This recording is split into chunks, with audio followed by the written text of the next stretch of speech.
all yours. Hello, and welcome to the September 24th Stimulus Review Team for the Sedgwick County CARES Act.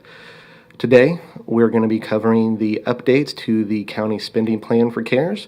We're going to be discussing the September 28th meeting for application review, as well as applications possibly themselves. Before we jump into the meeting, I'm going to take a roll call. Brent? Here. Hope? Hope is not here. Melody? Here. Mark?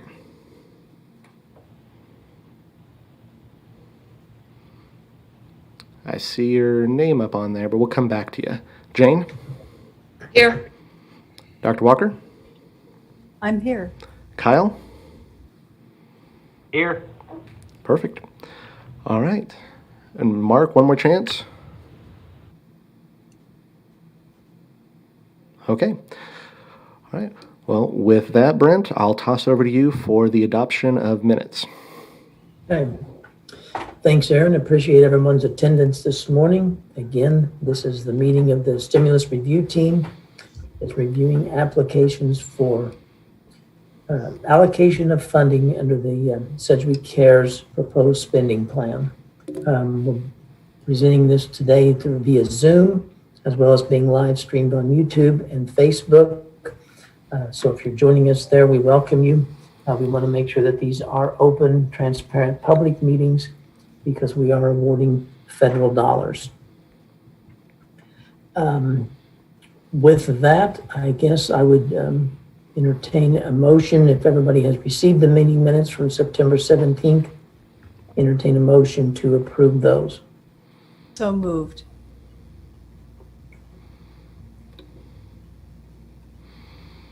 I will second it. We have a motion and a second to approve the meeting minutes from September 17th, 2020. All in favor, signify by saying aye. Aye. Aye. Aye. Any opposition, same sign? Seeing none, those are approved. The first thing I want to visit about this morning is some revisions that were made yesterday to the CARES Act proposed spending plan that the commissioners have. And I'm going to attempt here to share my screen. And if I can find the spending plan.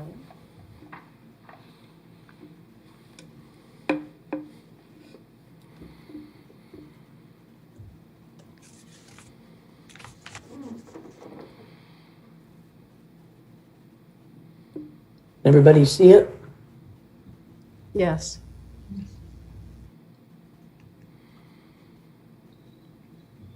Okay, well, this is the spending plan that the commission adopted, and then yesterday they revised the spending plan for the allocation of both the $99.6 million from which the public health and social services funding is coming, as well as an additional $9.3 million for business or economic revitalization programs. So I want to call everyone's attention this morning to the second page of the document. We're dealing with the public health and social service providers. And originally we had two buckets of funds, $6.5 million for public health providers, divided, as you can see here, between healthcare providers, assisted living or skilled nursing care providers, and public health care initiatives. For social services providers, we had $7 million allocated between programs to support our vulnerable populations and then those that deal specifically or more generally with mental health services. As we've gone through the process of making, of spending these funds and looking at the applications that we've received, this was originally based on our notice of funding opportunity but we've gotten new information now. So yesterday, the commission approved a revision to the spending plan as it specifically relates to the public health and social service providers. The buckets were increased from $6.5 million in public health to $10 million for public health, from $7 million to $8 million for our social service providers. In addition to that, these 5 different line items that were giving us some direction on where to allocate funds have been removed. As we've seen from the applications, there's a bit of a blurring sometimes with the services as to whether it's focused on a vulnerable population or more mental health or both. Maybe we've got some social service providers that are providing some public health type things. So the idea here was to give the committee a lot more flexibility in terms of allocating or making the award recommendations, and then just increasing the sizes of the buckets of funds to put toward our public health and social service providers. So I want to make everybody aware of that we're dealing now with $18 million total for these 2 areas, as opposed to 13.5 for extra $4.5 million. Can I ask a question about that? We have, from what I've seen, 23 million in asks. And it was my understanding that the county did not want to fund the Ascension, which is 14. So we don't have 18 million, and a bunch of what we have, I question that we will fund. So why did we raise the budget when we don't have that many applications? I think we want to make sure that there are sufficient funds. Now, if you look at, say, the program for Ascension, they still had some things like PPE, disinfecting, remote things. So we may not fully fund them, but we may fund those other programs. Okay, so it's more the building costs that was not a priority. Right. And as we heard. Okay, that gets us closer. Yeah, more regional, and then difficult to stand that up and get it done by the end of the year. Right. Okay. Yeah. So that's where we are with that, with 18 million, and then as we go through the process. Brent, this is Melissa. Is it okay if I ask a question? Absolutely. Where did the funding come from to boost public health and human services? What was reduced? Okay. We had going into, prior to this, we had, as you can see on these lines, 35 to 37, $12 million in reserves. And so the reserves have gone away and been reallocated amongst programs throughout the spending plan. There have been some that have gone up, some that have gone down, but the priority, the bulk of that money came from reallocating, allocating. Okay. And is there anything that would prohibit us from distributing? Well, there's nothing that would prohibit us from distributing less than an organization asked for. Is there anything that would prohibit us from distributing more than they asked for based on need? If the committee, I think that the best process for that would be that as we would fund the requests that we've received, and then if we have additional dollars, I would propose that we follow sort of the format we did with our small business program and say, we had 18 million, we funded 17.2, there's 800,000 left, and then open it back up to these agencies. The people who applied by the deadline. Yeah. Okay. I think I would go back to these folks first. We could open it up again to the public and look at different types of nonprofits, but in keeping with this, we may have had a request for 50,000, and when they made that expenditure, came up 65, they could ask for additional funds that we could award. So we've got some latitude there, but I think we need to approve that. That sounds like a good process. Although I don't think there's time to reopen the application process, but we have a large pool of applicants now, so. So, and this is Melody. This is just really a commentary. I think that basically zeroing out the reserved, I think it makes sense. In other words, I agree with the decision that the BOCC made to do that because of the short time. Now we're literally working with all the funds as opposed to having to look at the possibilities of reallocating those additional funds that were put in reserve. So I think that was a good way to go with it.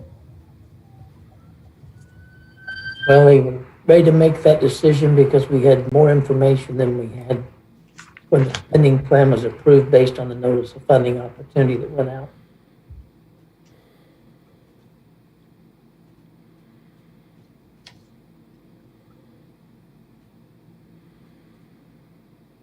Any other questions about the revised spending plan?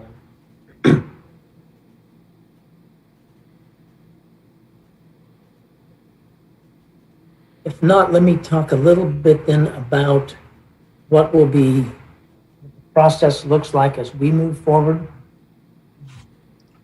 As this committee makes those award recommendations and recommended allocations of funds, next scheduled BOCC meeting is on October 7th. Your spending proposals or recommendations will go before the County Commission for their approval. Once those are approved, then the next step for us will be to send to every applicant that's receiving funds a subrecipient grant agreement. And I will forward copies of those two agreements. There's one for public health, one for social service providers, just to give you some additional background on what the applicants are going to be signing. Once they have signed that document and it's returned, then we'll begin the process that then those funds are allocated for them. We begin the process of making reimbursements to them based on their expenditures, standing at their programs. So it's, I guess, to let you know that once you've made those award recommendations that are approved, money should begin to flow early in October to these agencies.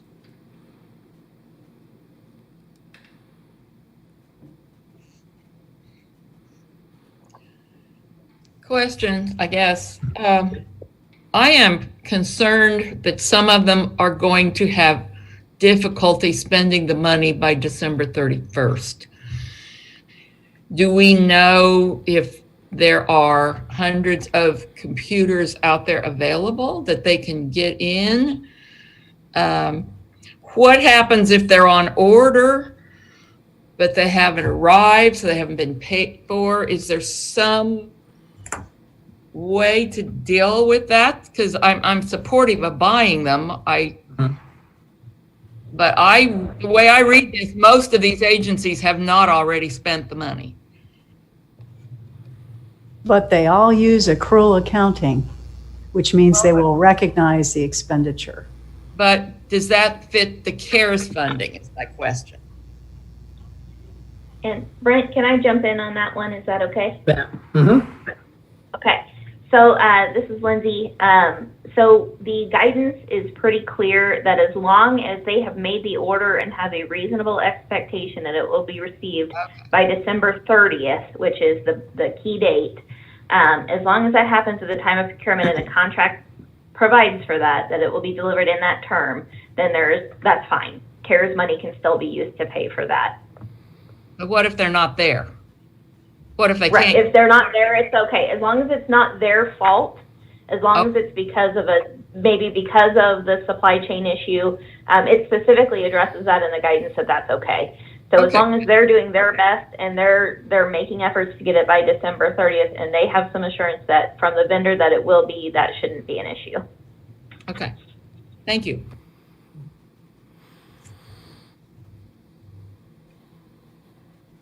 So this is Melody. I have an additional question. From an accountability and a follow-up perspective, I remember I asked the question about us as a board or as a committee being able to actually have access to detailed budgets and or financials to substantiate what it is that's being proposed and the request for funding. And I believe the answer that I got is that the organizations would self-certify for one. And now I'm also hearing that there would be from the CARES Act guidance that there's, no, not from CARES Act. I think this was from you also, Brent, was that there would be follow-up that actually certifies what it is that has been requested to be done in the proposal. So from a staffing perspective, I'm looking into the future next year, and maybe this is a part of the auditing process. So from a staffing perspective, Sedgwick County in particular, we have over 80 applications, and we don't know yet how many of those will be funded, but I'm believing a fair number of them. I'm just wondering, capacity-wise, to follow up and actually ensure accountability on these funds, how is that process going to be working? Okay, I'll hit it kind of at a high level, and then Shannon and Kingsley and Cassandra Rowland are the two internal auditors that are following up with as we've done the risk assessments.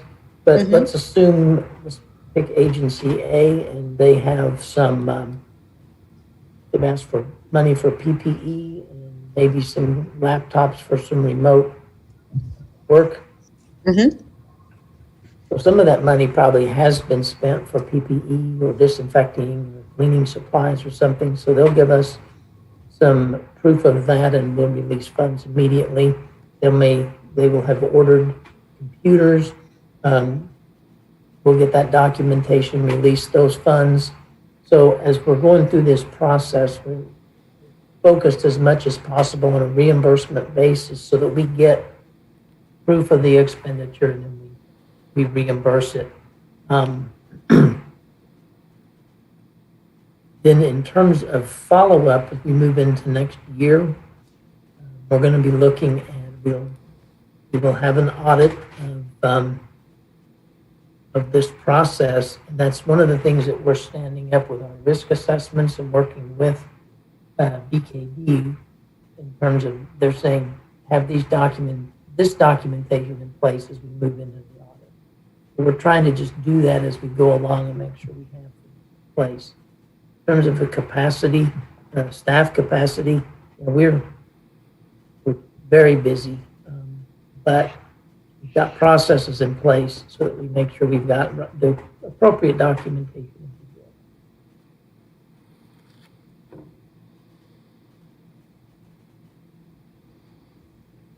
I appreciate that answer. It appears as though it may very well be a daunting task. And I understand that, I know you all are extremely busy at this point. I just wanted to express that. I'm just looking at the depth of the depth of what it is we're about to embark upon in terms of continuing to follow up and the follow through. So thanks, Brent. You bet.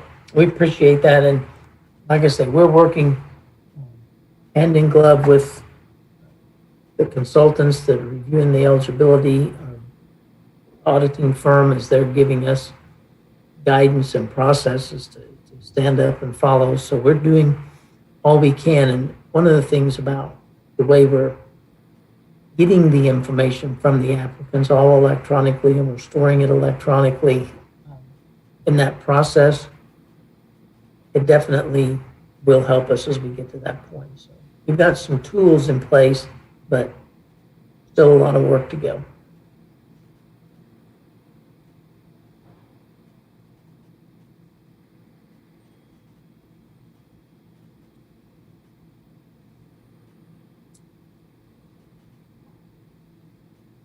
Nothing else on that. Let me now give this to Shannon and let her visit a little bit with you about a summary of the awards, not the awards, the applications that have been received so far, and kind of see holistically where we stand. So stop sharing. Let Shannon take over.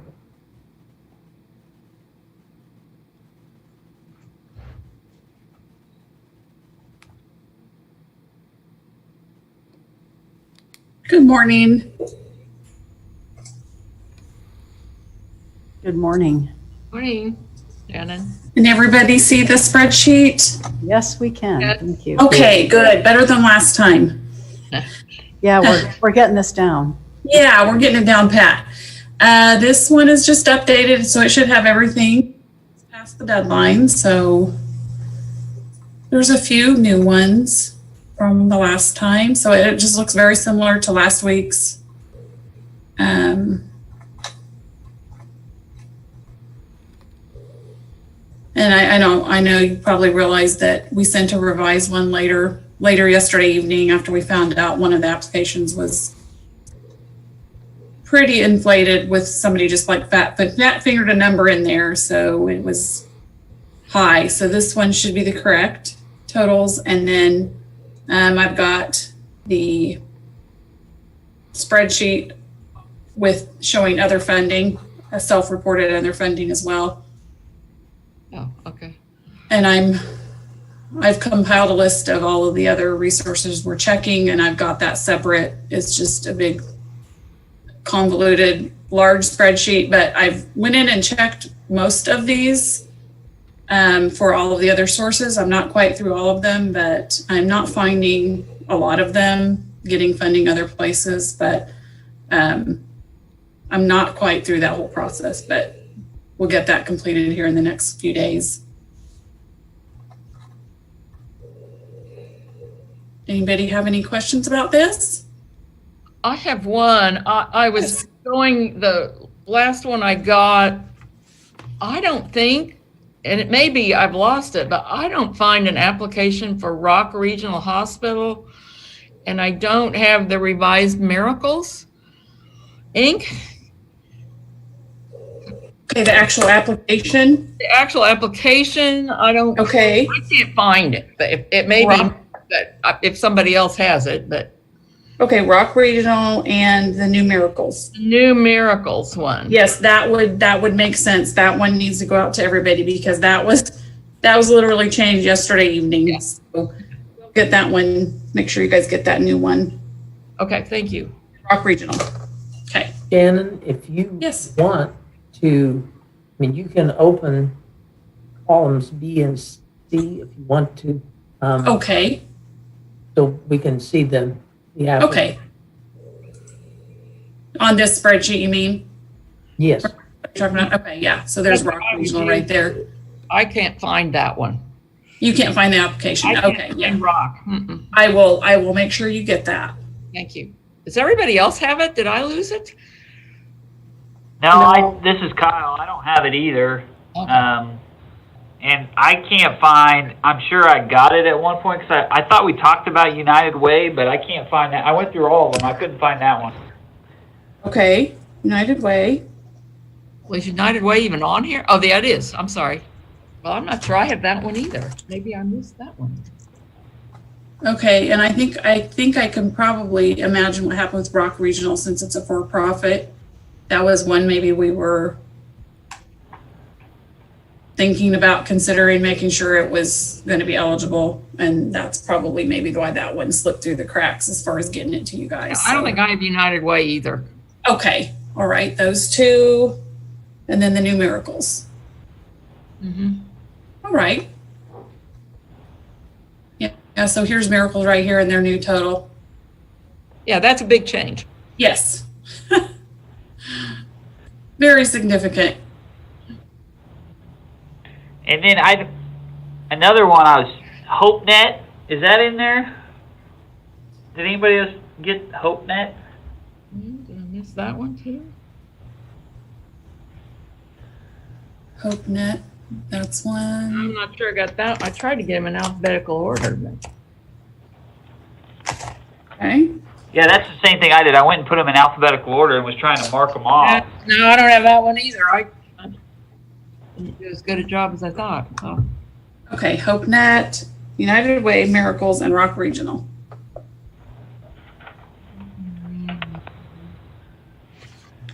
We could even, I don't know if you guys want us to resend, like because we've got them saved out all together, we could resend them all if that helps. No. No, don't do that. Don't bombard you. Already worn out my printer. Okay. Shannon, this is Melissa. I wouldn't mind if you did that, partly because the way they come now, I have to drag them into my file folder with the applications. So if you like, we could just put them all in a zipped folder. I'm fine with that. Okay. And I totally agree. Yeah, that would make it much more accessible for me. Yeah, if you're doing it by computer, true. Okay. So I think at this point we have 66, is that right? Final applications, is that what? I think that's accurate, Brent. Okay. And Shannon, additional information that when staff is asked or requested to gather additional information on an application, yes. More specifically, what I'm requested is detailed budgets on a few of the organizations. Is that possible for the whole body to see? And when will we? Yeah, I think that would be good. We have been documenting when we reach out. We have been documenting in our software, and I think if any of those that we have extra information on, we could maybe reprint the. If we reprint the application, it'll add all of that commentary and additional information. So, or somehow put it in an Excel spreadsheet or something. I don't know. I don't know what the best format for getting it to you, but yeah, that would be.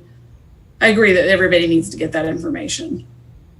Yeah, because I was very appreciative. I sent in a lot of questions and I got the answers sheets, and maybe that would be helpful to everybody. Yeah, I agree, Jane. What you sent me was helpful. I appreciated getting it so quickly. Shannon, is there I just went through these Cinetech Neuro. Is that on the list somewhere? Because I have the application. That one we ended up, that was a pretty early on, and that one is a private company. So that one we ended up recommending that they apply for the small business. Okay. I will remove that one then. Thank you. Mm-hmm.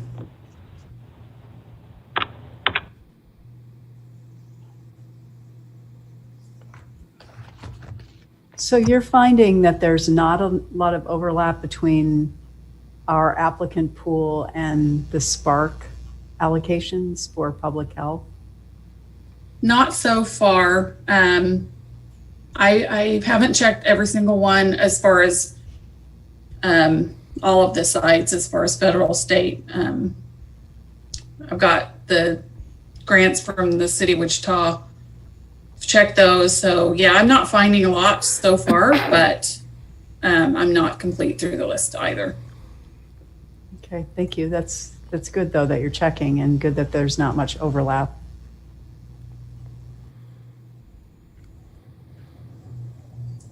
Any other questions on this?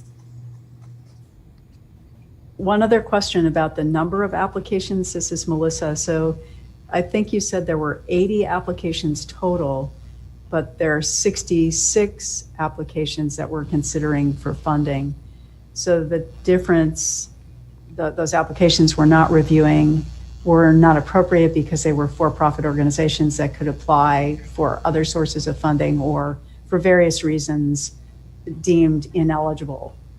Correct. Or they were possibly a duplicate application that we confirmed was a duplicate, or some of them were zeros and we reached out and they never completed it.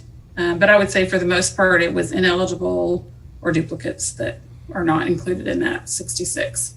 Okay, thank you.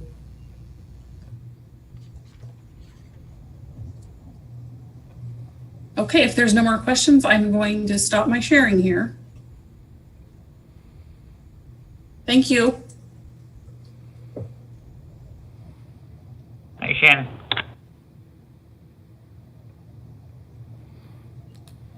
The next thing we have on the agenda is to look at the scoring matrix that we've had under development. And what I'll do again now, share my screen.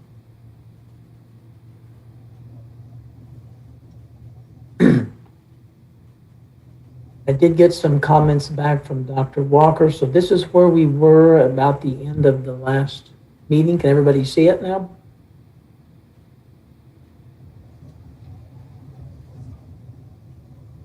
I'm not sure how you can make it bigger on your end, but maybe if you expanded it so it took up your whole screen, the base document, it'll increase the size for us. You need a larger font? I mean, you just need it to look. I'd like to see the whole thing like you've got it, but there we go. Thank you. We can see. Yep. There we go. How's that? Okay. That's better. Thank you so much. Okay. Let me just give you a quick run through where we are, and then Dr. Walker, you made some suggestions. If you want to just speak to those, we'll kind of let the group weigh in. But at the beginning, we were looking at the alignment with the strategic plan, or serving those populations that we've discussed that are historically disadvantaged or at risk, and that was weighted with a couple of points. We wanted to focus on direct service versus administrative cost, some effectiveness measures, 3 points in terms of how they were pivoting their business operations to meet COVID issues. Was it teleworking? They get the direct service. PPE and disinfectant had been kind of considered a priority, so that got a couple of points. And then if they were, we wanted to make sure they could use or encumber the funds by the end of the year. If it was a new program, could it be stood up? So in terms of prioritizing the requests for review, those that were 8 to 10, we would look at first, then the 5 to 7s, and then the under 5s. We can fund any or all regardless of the ranking here. It's just this is kind of how we would order and take a look at them. And then a couple of things that we heard, or that I think we heard from the commission, was specificity to the county for some of the regional providers, and then sustainability beyond 1230. So I had not put points on those, but said if you want to stand something up, if it was not sustainable beyond 1230, would be a fantastic request, but serve Butler County as well as Sedgwick County. We'd just carve out the Sedgwick County piece. So that's kind of where we are. I know you had some some comments, so I'm gonna, Dr. Walker, if you want to speak to that, then. Oh, no, Brent, I don't remember what I suggested. I do remember the last 2 points, assigning points to those. So 1 point if you are using the CARES dollars to serve people in Sedgwick County, and 1 point if you can demonstrate that the program is sustainable after December 30th of this year. The other thing that I noticed has to do with change in service delivery. Each one of those items, does funding support a modification to service delivery? Does funding support direct service versus admin? Does funding restore or maintain agency capacity to serve clients? They overlap, they're measuring the same thing. So if you answer yes to one of them, you're gonna automatically get 3 points. And if you answer no to any one of them, maybe you'll not get any points, or it's hard to say. So I suggested reducing that to a 2 point maximum and just asking, does funding support direct service versus admin? Does funding restore or maintain agency capacity to serve clients? And then you get 2 points if you answer yes to that, and no points if you answer no to either one of those items. So I took a point away so that we could add a point to funding to benefit people who live in Sedgwick County. And I think I took a point away from the top. Did I? Where'd my other point come from? Yeah, I think that you talked about up here that this was a 3 point maximum. Yeah. And the same logic, what did I take away from that though? 2 points if you serve a historically disadvantaged population, and then where'd the other 2 points come from? They came from, does the agency provide direct services to those most at risk and or more at risk to mitigate the adverse impacts of COVID-19? So I suggested making that just 1 point for a total of 3 points for align with strategic plan. I think that then went away from this, focused more on The first one. keeping the point here, eliminating that point. Okay. So, and then adding points for these. Question of clarification, and now I've got to get back to so are we saying that we're going to keep the align with strategic plan 4 points total? That's 3 the first points. question. 3 So we're points taking total. 2 points. 2 points for the yes or no questions, and then only 1 point for the last item. So only 1 point for does the agency or program demonstrate their effectiveness? Yes, and the reason for that is because we're asking about direct services and the change in service delivery section that follows. Okay, so we're removing the point that had the, I'm just reading it again.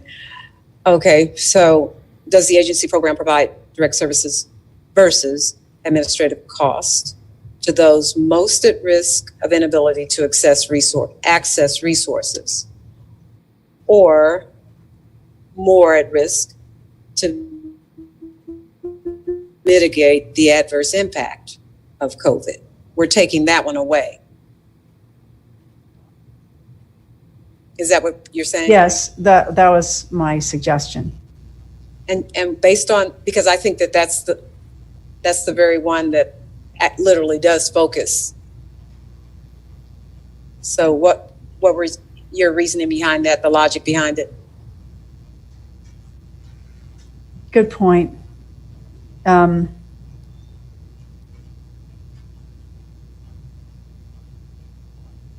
Mostly I was trying to get another point down to the bottom. Is the program sustainable with CARES funding? But maybe it shouldn't come. Maybe it shouldn't come from there. I take your point. As you chuckle, I love.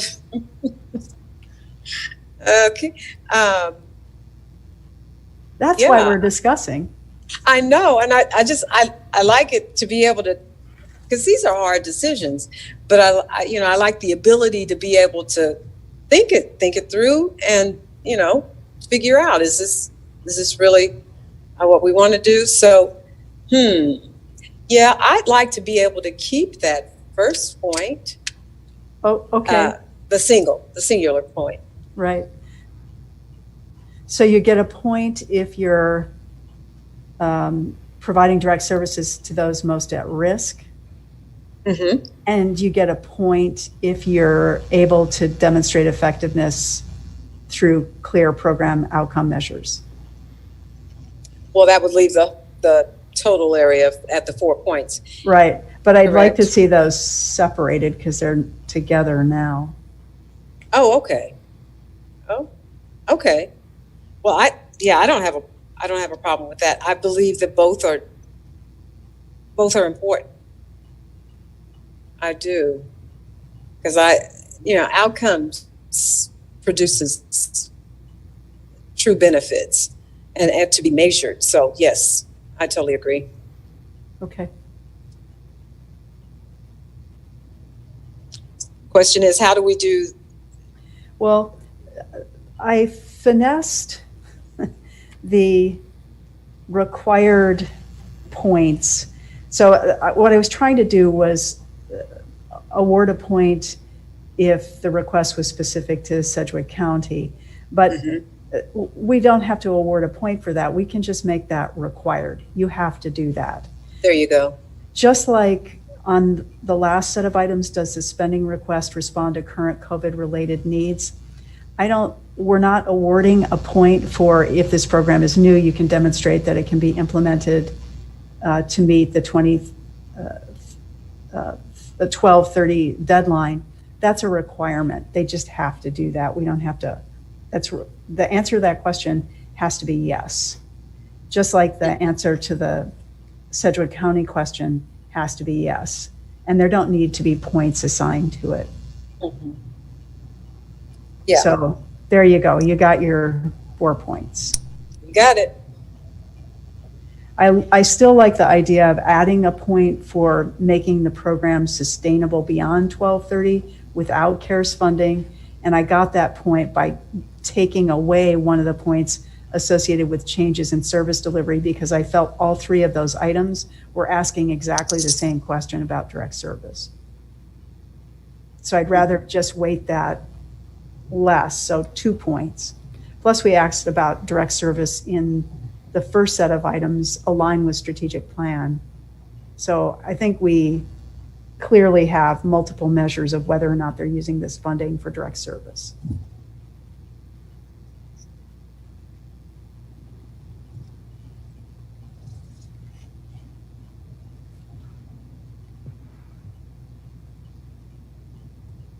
I'm going to type.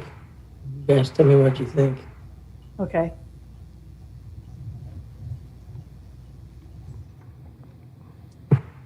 What are we using this whole thing for? To score applications. But we're not doing it, the staff is, and then we take their. So we talked about this last week. The staff is going to use this sheet to score applications, but I'm going to use it too as a kind of reliability check. What do I score the applications? How do I score them?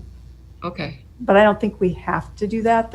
I don't think that Brent and company are asking us to do that. I just think it's a good practice. Okay. The first. Go ahead. Brent, just a moment. What it also does for me, Jane, is that it gives some prioritization, because that's they'll rank. We are going to go through each of the applications. However, it is a way to prioritize. Well, I get Thanks. that we were short of money, but we're not. It appears to me, so. But I'm okay with it. So I'll work with it. I'd like to address Jane's concern about the availability of funding. Yeah. There's almost certainly far more need than there are dollars available to address public health and human service needs in Sedgwick County. The updated sheet that Shannon just showed reflected $19 million in requests, and we have 18 million available. I'm sure that if we end up not allocating all 18 million, if we go back to this pool of applicants or open it up and invite additional requests, we'll get them, and some of them will qualify. I'm stunned at the need and how outstripped health and human service agencies are to deal with it. I'm pleased about the number of applications we have and the diversity now of the applicant pool. It's the team has done a really good job. The Sedgwick County team has done a really good job of generating and vetting these applications. So thank you to each and every one of you. But the need is much greater than the amount of funding that's available. I don't dispute the need at all, but they're not applying. That's my concern. I think they have applied, and that has helped us to identify the agencies that have the capacity to quickly obligate and use these dollars. Okay. I think the application process worked in that way, and I think that they can quickly respond to us if we find that we have funding still available to meet needs. Okay.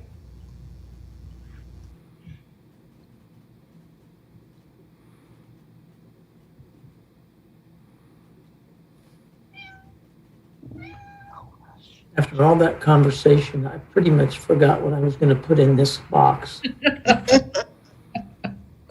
So we have, we're talking about the spending request responding to current needs. We wanted to demonstrate that the funds would be used by the 30th.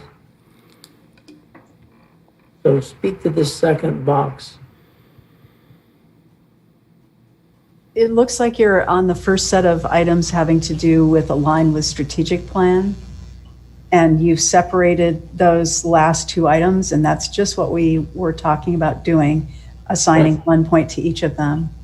And then the next set of items, change in service delivery, my recommendation was just to have 2 items. So to eliminate that first row, row 20, and only have 2 measures of direct service. So the total number of points would be 2. Okay. And then we were going to add one on this line. Pick up that point. Yeah, we were just gonna,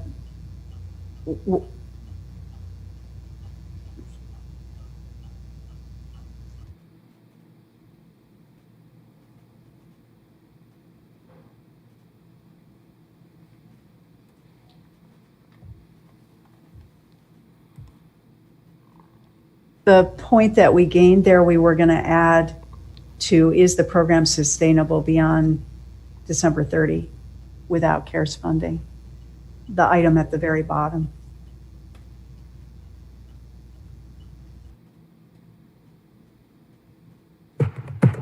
The commission was pretty adamant that it had to be sustainable, weren't they? Yeah, and the Yeah. committee has been too. We've talked about that a lot. It'll be tricky to measure, but it's an important consideration. I guess that's kind of my question. Some of these are kind of like pass fail, which we talked about earlier, right? Can you spend it all by December 30? Is it sustainable? To me, those are more pass fails, right? Yeah. Right. I mean, does it COVID needs? That's a pass fail, isn't it?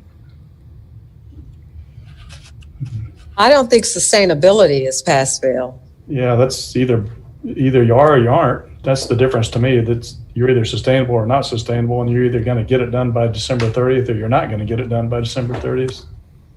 Well, I think the question for me is not that you simply answer, I'm either going to get it done or I'm not. I want to see how they're going to get it done. Right. Because sustainability has to do with the viability of the organization in the long term.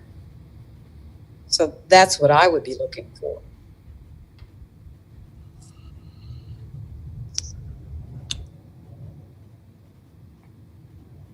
So is the will to add a point for that or make it a requirement? I'd like to add a point for it, even though it's going to be hard to measure. But the way I'm thinking about it is the way that Mark and Melody just described. So we don't want these agencies to go away, and we need to have some sort of assurance that they won't in the absence of CARES funding. So how I'm going to measure that, or one way I'm going to measure that, is what other sources of funding do they have? How long have they been receiving that funding? Is it what's happened to their finances in 2020 as we've gone through COVID? And I know that Lindsay and Shannon and Hope are all thinking about that too, and measuring that. Well, isn't that a pass-fail then? Not just I don't get a point because I'm not sustainable, but I still get funded? I mean, that's where I'm confused. You could potentially get funded if you get 8 to 10 points and you can't demonstrate that the agency will have its doors open in calendar 2021. But the commission was Well, pretty adamant that it had to be sustainable. take a point away from somewhere and do what I'm doing. Take a point away from somewhere and make it 2 points or some number of points. That's why I wanted it to have a point. That was where I was headed. I mean, Rather than a requirement.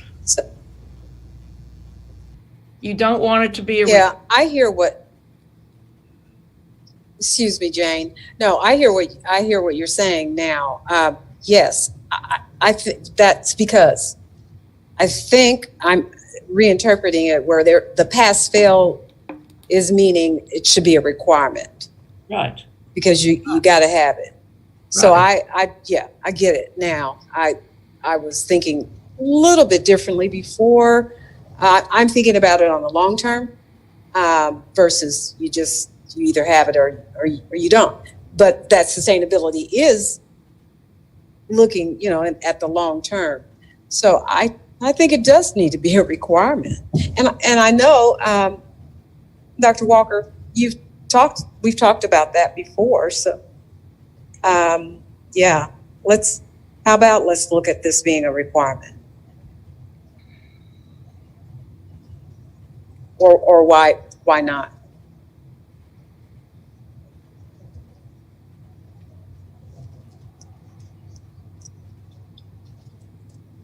it can both be a requirement and be something we score with the sheet. Oh, okay. So when we score it with the sheet, when we score it and it builds into the ranking, the prioritization,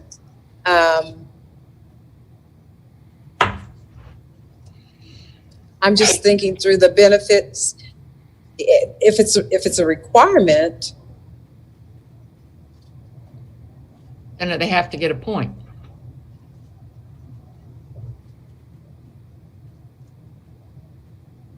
Well, if we score it, I could get 9 points, but not get a point in sustainability, and I'd have a 9-point proposal, which looks really good, but it doesn't meet the requirement, so we would reject it, right? One would think so. Mm-hmm. And the way you would see it in the first group, the ones that had 8 to 10 points, but they don't demonstrate sustainability, so it would move on without funding, or we would only fund the portion that was sustainable. Yeah. Well, based on the apps I've read, it's going to be a little difficult to determine how sustainable the program is, not the organization, but I'm not sure there's enough information on a lot of them to know that. Jane, that's one of the reasons why I've requested the additional addendum information that would include a detailed budget, as well as, quite honestly, it could very well be financials, depending upon the amount of the funding requested. But is there time for that? I don't know, but that's a big ask, and that's a lot of data to look at. I don't disagree, Melody, that it's important. Melody, it's also not going to be up-to-date information. So organizations have their financial statements audited once a year, and it's different times of the year depending upon what their fiscal year is, which is often pegged to the major funding source for the organization. So we won't be able to, or the county folks, or we won't be able to do the sort of detailed analysis that will answer the sustainability question.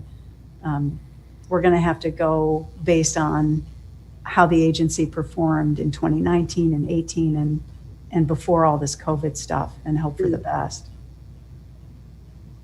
Yeah. Well, a detailed budget would definitely show how they're planning to sustain themselves. With the, I guess not, because the funds will have to be spent. So yeah, 31st. Okay, I'm going to sit back and listen. Me too.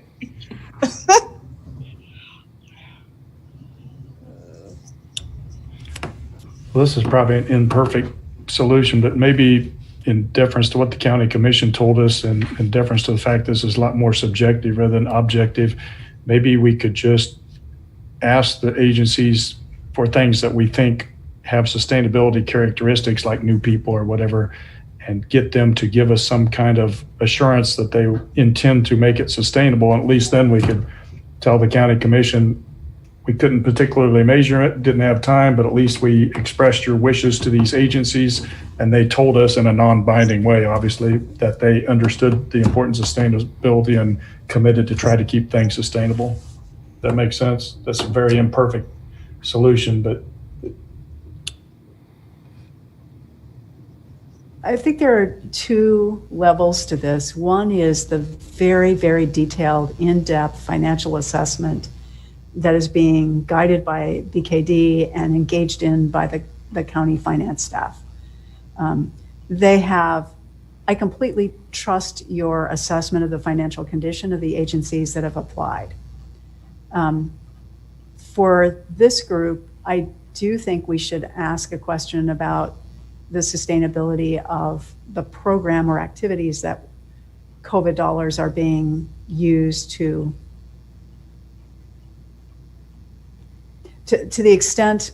I'm where Melody is. I think maybe I should just listen for a minute.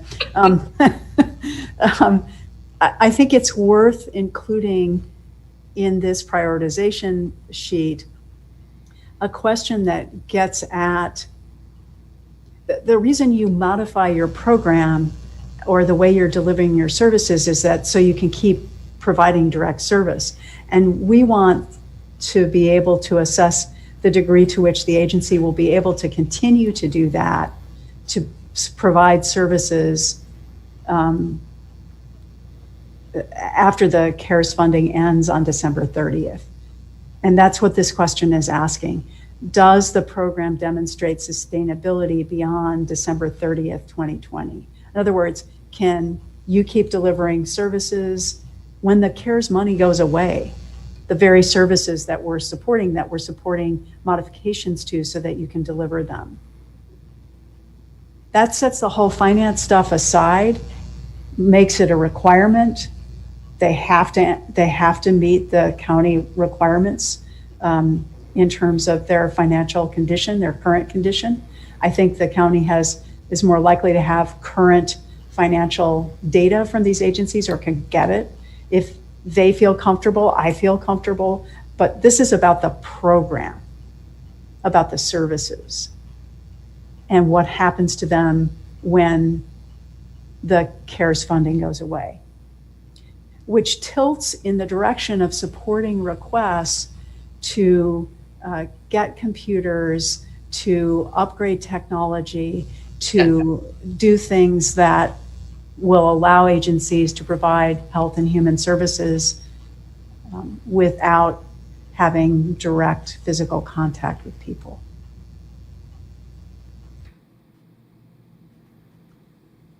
And that, I think, is what the CARES funds are geared at.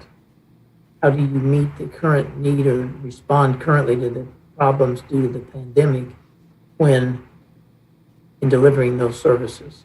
So do you do extra cleaning? Do you provide PPE? Did you provide laptops so people can work from home or do remote service? So it's focused more on that immediate response. Some of those things are going to carry over into the new year. They're going to hire a new person to do something. They figured out how to pay for them after January 1st. So some of them have addressed that in their applications. Some have followed up with some of that information. So it's some of it's automatic. PPE doesn't have to be sustainable. That's not a consideration. So some of these might go to parts of the application as opposed to other. That is true. We have a number of them that they just asked for PPE and disinfectant. Laptops. That is true. Yeah. Those are pretty on point. Those will be easy, Right, but the adding staff is tough. right. Adding staffs and the temporary facilities. Yes. You know, how temporary is temporary, but you know, Right. yeah, these are.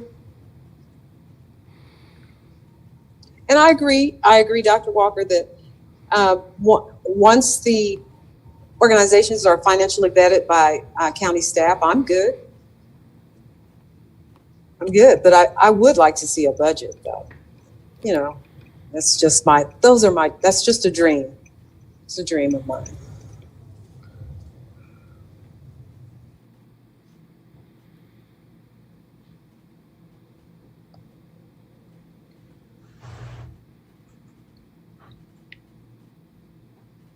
So Brent, how many points do we have? We're back to 10. Oh, The way good. we are right now. Top one stayed 4. Second one, we pulled one out. Now it's 2. BE stayed 2. This one was an either or before. Now they can get a point that they're going to use all the money and that they have a way to keep it going after the first of the year. So that got us to 10. So basically, we pulled 1 point from change in service delivery and put it in this one. Maybe the title's a little different, responding to current needs, but they're going to spend it by the end of the year. They have a way to keep that program going beyond. So are we going to get this then Monday for our meet? You guys got a busy weekend. Well, we've done a lot of scoring, so it would just be. You have, okay. Okay.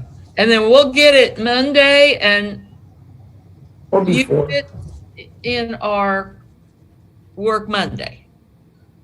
What we will use this for, we'll have scores for all of the agencies, Right. or all the applications. And then they'll be sorted by 10s, then 9s, then 8s, and alphabetically under each number. And then that'll be the order that we'll start going through them. Okay. All right. Thank you. That's what I need to do this weekend. If we Okay. did it ahead, that would be nice so that I could really refresh everything.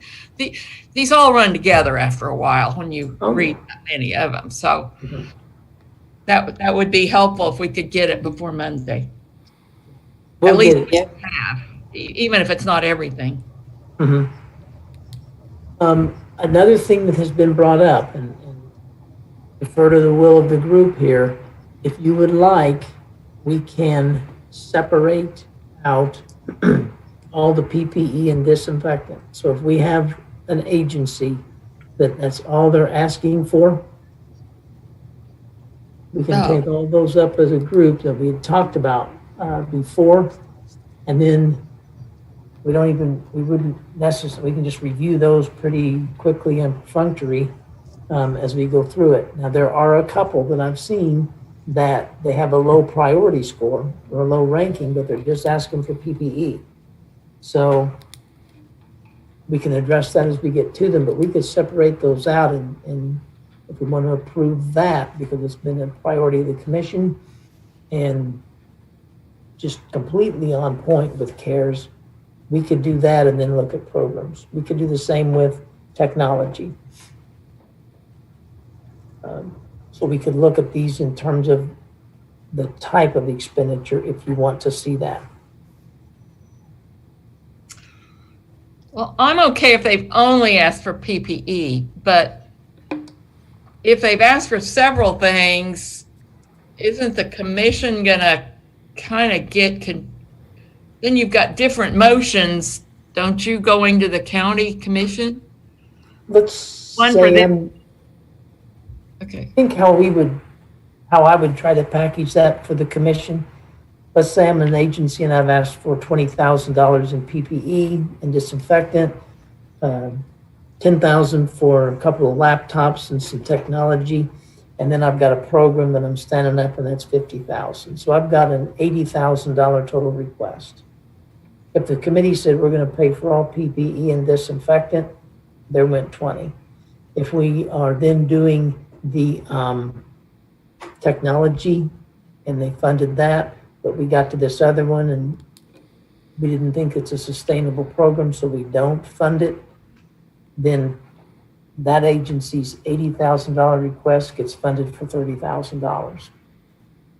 So I'll package those up and say, here's the total request. The commission then would get a spreadsheet of the agency, the initial request, the award recommendation from the committee, and they'll get that kind of in a summary spreadsheet. So we take what we're working with and the problem with technology, Brent, is going to be the months of internet, because some of them ask for 10, some of them ask for 4.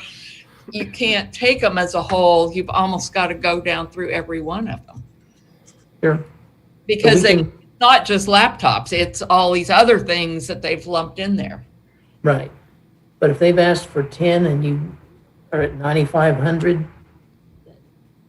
I guess I'm thinking of it in terms of for the commission, we'll give them an agency request and an agency award recommendation. And your question, I think, points to how we'll go about it.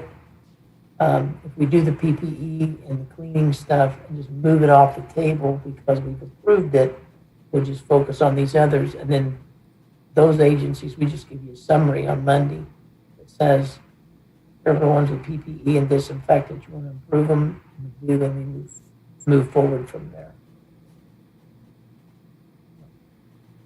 PPE and disinfectant only? That's the only thing they're requesting? Mm-hmm. There are a few, not many, but there are some.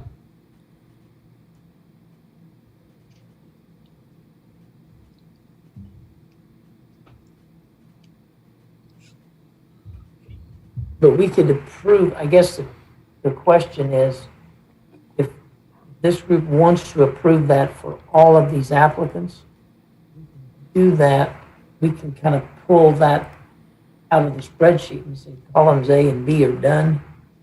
And then we'll look at the next, then we would focus on the emerging needs, the technology needs, the new programs, whatever else they're asking for as we go through the application.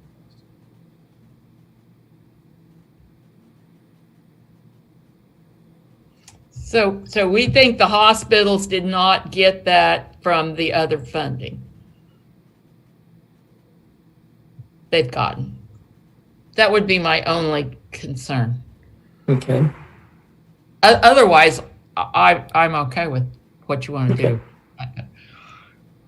And part of the agreement that they will sign, which you'll get a copy of, you know, they're certifying that they didn't get funding for this Oh. from two sources.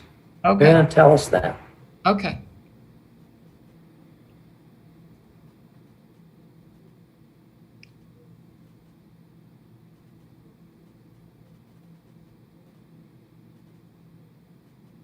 Well, we can prepare a summary of that for the meeting on Monday and walk through it, and if we want to approve those, and we'll have that availability, that option.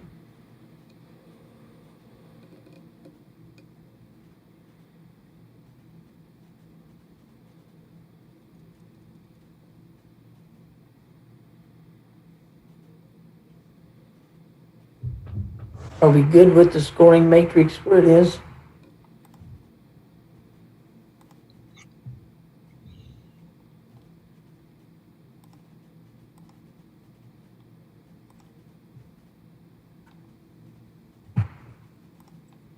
Yeah. I think it'll serve its purpose. Okay, yeah, I'm fine. Okay. Get that out to you then later today.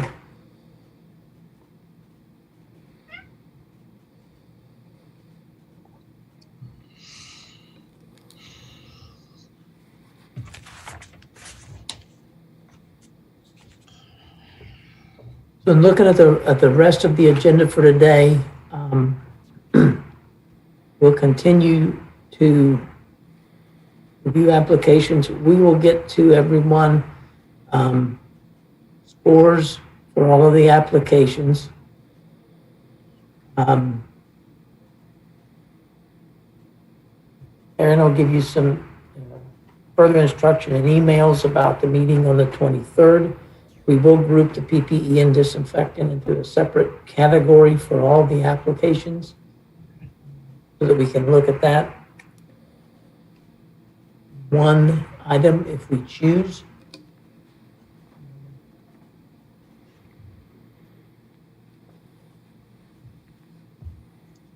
I think that's all I would have on those items. I think we've pretty much discussed the other stuff. As we continue to turn up information, we'll provide that. You've got some applications that we'll make sure all of them that in final form are out to you in advance of Monday. What am I forgetting?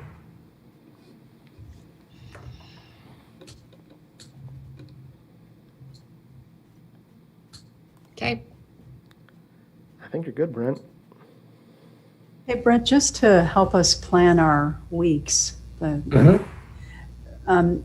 not going to get through all the applications on Monday afternoon, probably.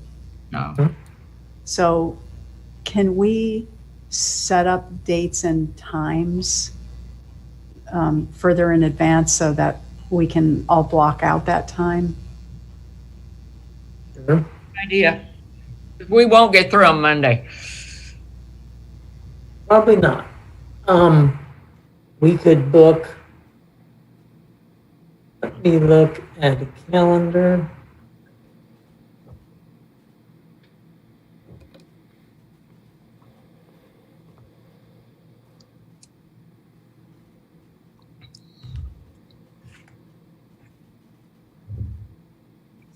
We have an October 7th deadline. Mm-hmm. And we have 66 applications to review. And we're also going to burn out if we do this 5 hours straight. I mean, we'll try it on Monday. We'll see how it goes. But maybe, I mean, if we got through 20 or 30 applications on Monday, that would be really good. Yeah. So plan accordingly for scheduling meetings. October 7th is really soon. Definitely is. But does the commission meet the next week too? I mean, we wouldn't have to do all the 7th. We would have I assume. Yeah, they meet. They do not meet on the 30th, but they'll meet on the 7th, 14th, 21st. So we could do some on the 14th. Oh, yeah. Okay.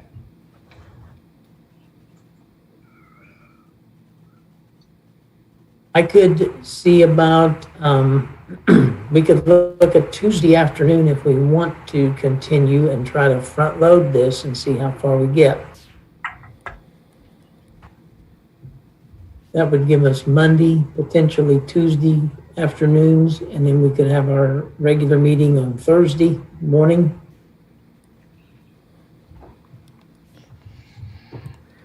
Bear in mind that BOCC Chambers availability will also play into this, since we can't broadcast from any other room. Right.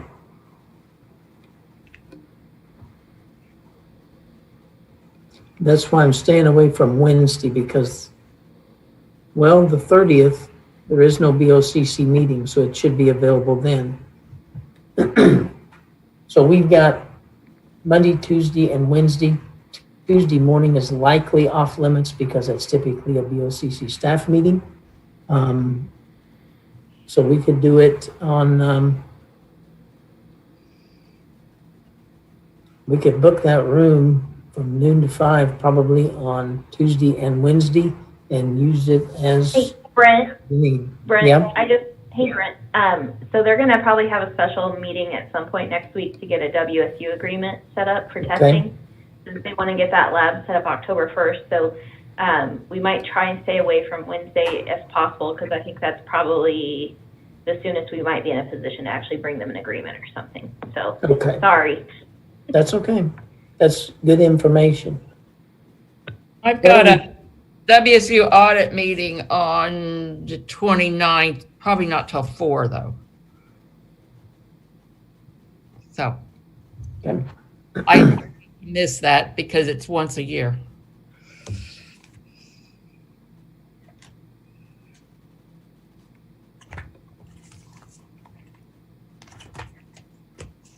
Why don't we book the chamber on Tuesday afternoon, the 29th? And then that gives us 2 afternoons and time to wrap up on Thursday the 1st. We can see where we are at that point. We can tentatively, then we want to use those rooms on the 5th and 6th. We could do that in advance of the 7th.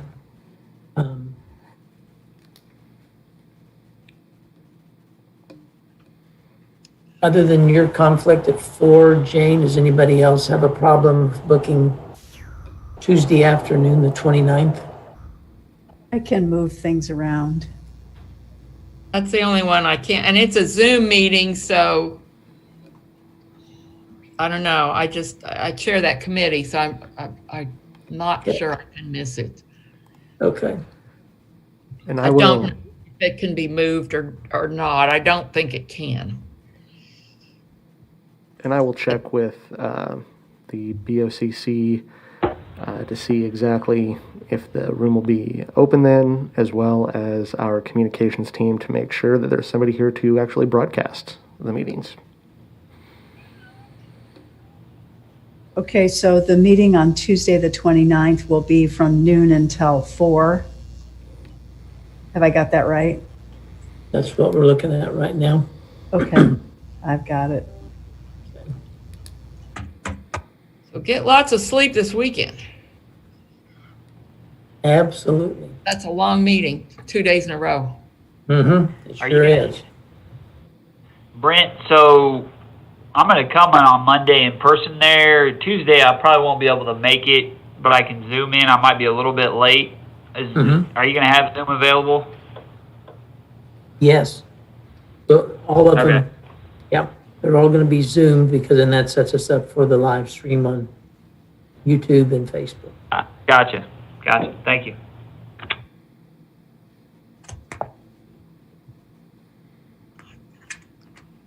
Okay, so that gives us 10 and a half hours of meeting scheduled for next week. Good thing we all like each other. Absolutely. It would be nice to meet you all in person at some point.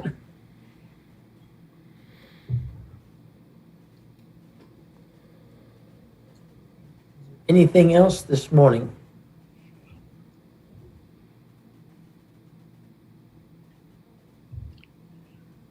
Not, again, appreciate your time and your efforts. Keep moving forward.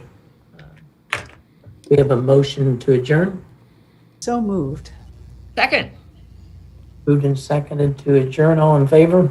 Aye. Aye. Hearing no opposition, we'll consider it unanimous and we'll talk to you all on Monday. Okay. Thank you, Thanks. Brent and team, for all your hard work. We appreciate it. Appreciate you guys' work too. Thank you.